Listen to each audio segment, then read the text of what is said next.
Hei vlog, it's Diana Banana ja tänane video on vlog. Ma tundun hääle järgi nagu ma oleks haige, vähemalt iseendale kuulates. Ma ei ole, mul lihtsalt oli üleeile ripsmehooldus, mis tähendab, et eilseks õhtuks jõudis mu väike allergia kohale. Iga kord, kui ma käin ripsmehoolduses, ma pean ohverdama kuskil 2-3 päeva nohule ja ninakinnisusele. Aga it's worth it, kui minu käest küsida. Lisaks ma tegin täna teistmoodi kulme. Kas seda on üldse aru saada? Ma ei tea, ma üritan kulmu koha pealt paremaks saada. Ma siin tunnen, mu kulmud näevad feigid välja. See ei ole hetkel look. Ma näen välja nagu 2016. Olgem ausad. Ja ma üritan mitte. Ja siis üks asi veel, ma jagan teiega oma nippi. Kui sul on palju beebijuukseid nagu mul, niimoodi on päris hästi näha. Mul on kogu aeg nagu isiklik kuusepuu. Püsti niimoodi, see näeb välja nagu jõulukuusk. Ja mis ma olen avastanud, et aitab, on meeste paha. Võtan ülivähe, sest kui palju võtta, see teeb juuksed mustaks. Ja siis ma silun need ära. I guess mul on täna antenn peas, ma ei saa seda ära.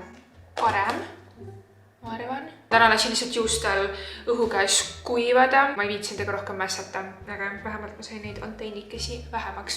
Aga kell on praegu 15.04. Ma sain just täna hommikul uue video ülesse ja mulle anti päris palju soovitusi, mida teha, et siin vähem kajaks.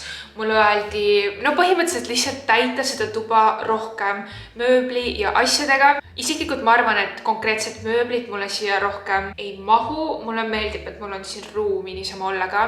Aga hea mõte on mõelda riiulite peale. Selleks ma pean vist natukene sees olema ja nägema, kus ma tunnetan, et see riiul võiks sobida. Siia mu selja taha, kus mul see meigilaud on, sinna ma tahaksin panna seina valgustitega peeglid. Te võite mulle alla kommentaaridesse öelda, kus on kõige parema hinna ja kvaliteedi suhtega valgustusega peeglid müügil. Ma tahan konkreetselt sellist, mida saaks seina peale panna. Tegelikult üks update mul on veel selle toa kohta. Mulle tulid ka need paksemad kardinad ära. Ma ei tea, kuidas see kaameras tundub, aga kui valgega võrrelda, siis ta on pigem selline hallikas, aga kuna see seinavärv on hästi soe roosa, siis ta tundub kergelt sinakas. Kardina kohtades mulle ei soovitatud lumivalgeid kardinaid. Öeldi, et mingi erinevus võiks olla läbipaistvatest kardinatest, mis on lihtsalt valged. Ja siis ma vaatasin erinevaid soojamaid ja külmemaid ja siis ma mõtlesin küll selle peale, et kui mu tuba on nii sooja roosat tooni, siis võib-olla peaks ka kardinad soojad võtma, aga kõik soojad kardinad nägid eraldi vaadates kollased välja ja mõtlesin, võib-olla need näeksid ka läbipaistvate kardinate kõrval imelikult koledad kollased välja, sellepärast ma ei võtnud, aga nüüd ma natukene kahetsen reaalselt, ma oleks pidanud midagi soojamat valima. Ma ikkagi arvan, nad on ilusad. Eriti kui vaadata seda nurka, kus mul on siin valged asjad, hall põrand, aga selle seinaga see lihtsalt pole parim valik. Võib-olla ma vahetan nad mõne teise toaga ära ja siin maas on mul see pilt, mis mul kodus ka seina peal oli. Ma isegi ei julge seda tõsta. Ta on nagu klaasist ja ta on super raske. Ma loodan, see pole kahjustanud, sest et ta on koti sees siin niimoodi. Ja Milo käib seal sees magamas mu pildi peal. Mis ei ole üldse loogiline, aga kassid ei olegi loogilised, ma olen sellest aru saanud. Aga täna me jätkame seal, kus me eelmises vlogis pooleli jäime. Mu meigilaud on siiani väga sassis. Me alustame sellest, et me peseme lõpuks kõik need pintslid ära. Köök on üks neid kohti, mida ma olen tahtnud hoida just saladuses kuni kodutuurini, sest et see ei ole veel valmis. Aga ma pean teid ikkagi natukene kööki kaasa võtma, sest hetkel on mul ainult üks kraanikauss ja see on köögis ja ma ei saa mujal oma pintsleid pesta. Ma ei näita seda valmis poolt, vaid ma näitan teile seda poolt, mis ei ole valmis, et te näeksite, millest ma eelmises videos rääkisin. Ma ütlesin siis, et meil seisab kõik köögiplaatide taga, millest mõni pole kohale tulnud ja need, mis on kohal, on lahti, on küljest ära kukkunud. Ma arvasin, et tänaseks on meil köök korras, sest reede õhtul meil käis köögipaigaldaja kohal. Ma ootasin ta tulekut kuskil 3 nädalat vist. Tuli kohale, avastas, et ka teised plaadid on lahti ja siis ütles, et sorry, ma ei oska hetkel midagi teha. Ma üritan mingi lahenduse leida ja siis järgmisel nädalal räägime. Nii et olukord on veel halvem, kui ma arvasin. Üritan mitte kappe asju näidata, aga ja meil peaks siin pistikud olema, et on kinni pandud, et Milo siin juhtmetes hakkaks käima. Aga ja see plaat on veel seinas ja nagu näha, see on konkreetselt lahti. Ja siinpool on see plaat täiesti ära kukkunud, see sein näeb välja selline. kõik need liimimisjäljed, kõik on näha ülesse kõrgele välja. Nüüd järgmine nädalavahetus, mis nüüd tuleb, on Halloween. Ma plaanisin enda pool esimese istumise teha.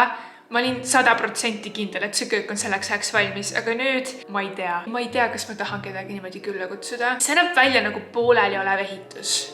Aga ma loodan, et järgmise nädala jooksul äkki ikkagi me leiame mingisuguse lahenduse, kuidas see kiirelt seina külge kinni panna. Ma olen selle välimuse disainiga kõigega ülirahul. Ma mujalt ei saanud selliseid plaate, nagu ma tahtsin. Nii et selles mõttes no shade sellele kohale, kus ma võtsin. Siiani ma olen nagu valikuga rahul. Lihtsalt paigaldus on siin veninud palju rohkem, kui ta peaks. Lihtsalt ma ootasin praegu mingi 3 nädalat ja mul tuleks reede õhtul töömees siia ja ütleks mulle, sorry, ma ei oska praegu midagi teha. Nagu milleks ma 3 nädalat ootasin, et seda kuulda. Nii, aga ma olen oma pintslid siia kokku kogunud. Ma loodan, ma sain kõik. Pintslite puhastamiseks ma kasutan sellist asja, ma tellisin selle AliExpressist. Ta on selline kummist tekstuurne asjandus, sa saad siin pintslit paremini puhtaks, et kui sa selle vastu niimoodi hõõrud. Ja ma kasutan enda šampooni. Muidu ma võtaks mingi vana šampooni, mida ma enam ise ei taha kasutada, ma ei taha seda raisata, aga mul ei ole ühtegi sellist. Mul on praegu ainult uued asjad siin, so ma pean seda kahjuks natukene raiskama täna.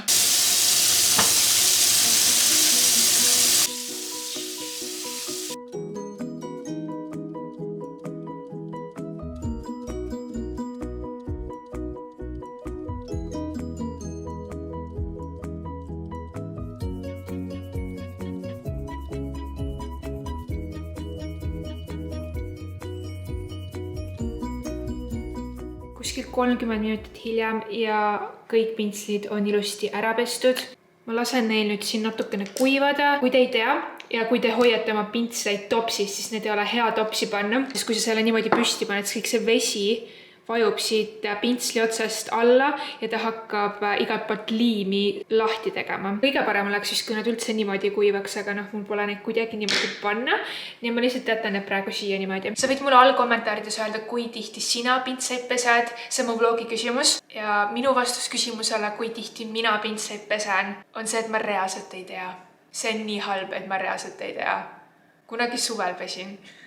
Ega mul on hullult palju pintsleid käes, sellepärast ma saan seda endale lubada.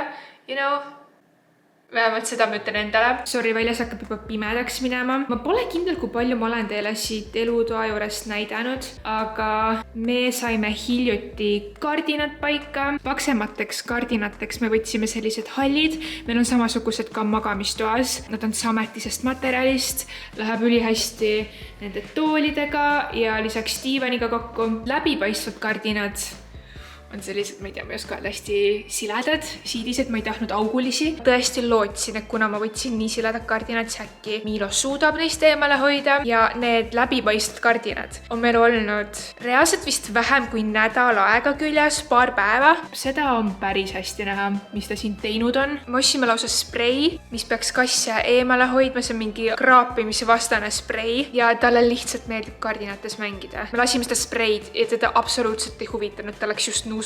Ta läks just selle lõhna pärast nagu ekstra kohale ja ma reaalselt ei tea, kui kellelgi on nõuandeid, mida teha, siis please öelge. Aga muidu kardinad teevad ikka palju mõnusamaks kõik. Ma sain nüüd oma meigilaua ka korda ära panna. Mitte päris kõiki asju, ma ootan, et pintslid ka ära kuivaks ja siis ma teen teile ülevaate, teen äkki uue updated makeup collectioni, kui te tahate. Ma ei tea, mida teama saab, kui te tahate näha mu makeup collectionit. Sorry, ma luban, see on viimane kord, kui ma selle tooli peal siin niimoodi istun. Ma toon korterist teise tooli, millel ei ole seda peatuge kogu aeg näha, aga tänane video on sponsoreeritud Shipsy poolt. Mul on ka Shipsyga varem koostööd olnud. Te teate, ma tellisin selle kaudu Sephorast meiki, aga läbi Shipsy saad sa siis osta ükskõik mis Ameerika e-poest endale Eestisse asju. Meiki, riideid, elektroonikat, mida iganes. Ameerikas on palju suurem valik, tihti paremad hinnad ja soodukad on seal 100% paremad kui meil siin Eestis. Muidu iseseisvalt USA e-poodides tellides peab lisaks kauba hinnale katma ka riigimakse riigimaksud, saatmise tollikulud ja tihti võib nii see tellimine väga-väga kalliks minna. Aga Shipsil on kasutusel erinevad programmid, läbi mille ta leiab sulle erinevaid soodukaid,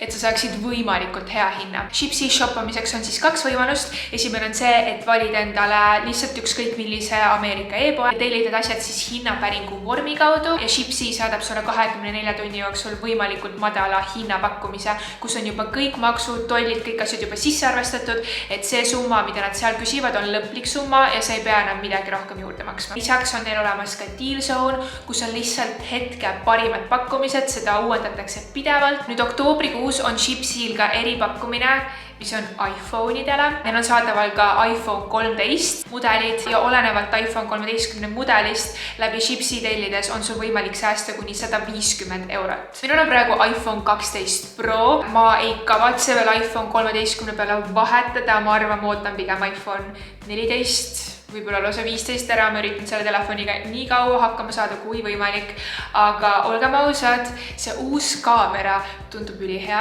Ma panen iPhone'i pakkumistele ka siia lingi descriptionisse ja nüüd novembris tuleb ju Black Friday, mustreede. Black Friday on suurim soodukate päev, mõnes kohas on hinnad kuni –90%, ma sain infot. Meil on nüüd lõpuks võimalus nende hindadega Black Friday shoppingut teha. Black Friday soodukad ei toimu ainult ühe päeva ajal, vaid terve novembri. Nii et ja oktoobri lõpuni on neil käimas iPhone'i kampaania ja novembrist hakkavad siis juba Black Friday soodukad. Kõik lingid on all video descriptionis. Mina ei ole mitte kunagi varem Ameerikast Black Friday ajal saanud midagi osta, sest ma polnud varem Shipsi'd, on ju. Nii et kui sina oled ostnud Ameerikast varem, siis ütle mulle all kommentaarides, mis on sellised e-poed, mida ma kindlasti vaatama peaksin. Aga okei, ma jätan oma pintslid siia kuivama ja ma pean ise jällegi minema linna. Mul on vaja ühe koostöö jaoks riideid tuua Kessipoest. Ma tahan korterist läbi käia, nii et jah, kell hakkab juba 5 saama ja täna on pühapäev, nii et poed väga kaua lahti ei ole. Kell on umbes 6:30 ja me tegime linnas kõik tiirud asjad ära ja ma olen praegu tagasi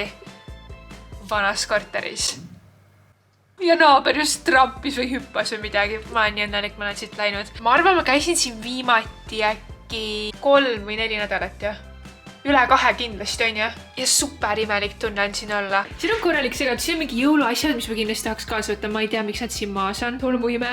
Okei, seal on mingi Miilo asjad ja mu tool on lampi seal. Tool tuleb nagu kaasa, kuigi see vaip näeb küll kuidagi kole välja, seda ma ei võta, ma võtan lihtsalt selle tooli niisama. Siis mul on normaalsem filmida. Mulle tuli korraks nii kodutunne. Sest tegelikult ega uues majas ei ole veel kodutunnet ja mul on selline tunne, et ma olen mingi peale 6 aega lõpuks kodus. Mu küüned on veel enamus lihtsalt siin. Üks asi, mida ma tahan teiega kaasa võtta, on need jõulutassid, kausid, see taldrik. Muidu ma tahaks, et absoluutselt kõik matchiks on ju, nii nagu ma otsin endale uued asjad, aga jõuludele ma pean tegema lihtsalt erandi, ma ei saa teistmoodi.